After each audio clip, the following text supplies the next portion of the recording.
The Book of Genesis, Chapter 1. In the beginning God created the heavens and the earth. Now the earth was formless and empty.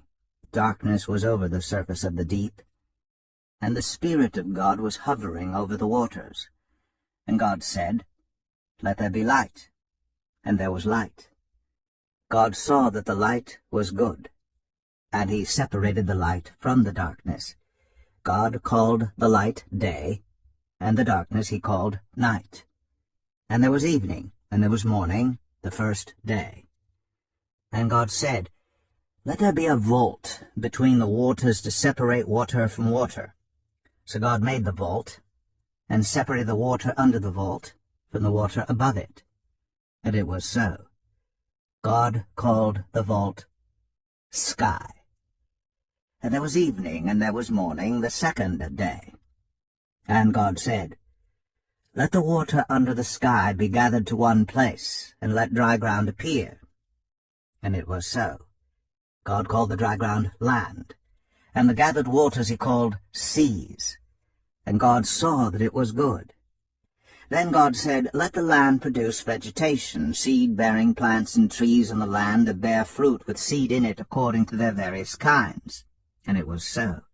The land produced vegetation, plants bearing seed according to their kinds, and trees bearing fruit with seed in it according to their kinds. And God saw that it was good. And there was evening, and there was morning, the third day.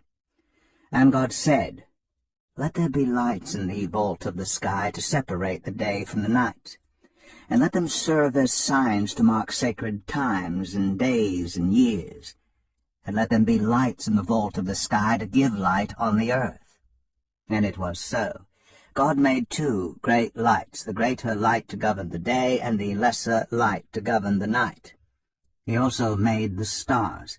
God set them in the vault of the sky to give light on the earth, to govern the day and the night, and to separate light from darkness.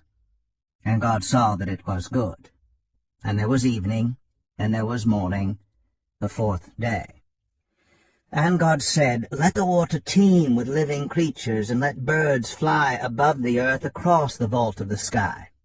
So God created the great creatures of the sea, and every living thing with which the water teems and that moves about in it, according to their kinds, and every winged bird according to its kind. And God saw that it was good. God blessed them and said, "Be fruitful, and increase in number, and fill the water in the seas, and let the birds increase on the earth." And there was evening, and there was morning, the fifth day. And God said, "Let the land produce living creatures, according to their kinds, the livestock, the creatures that move along the ground, and the wild animals, each according to its kind."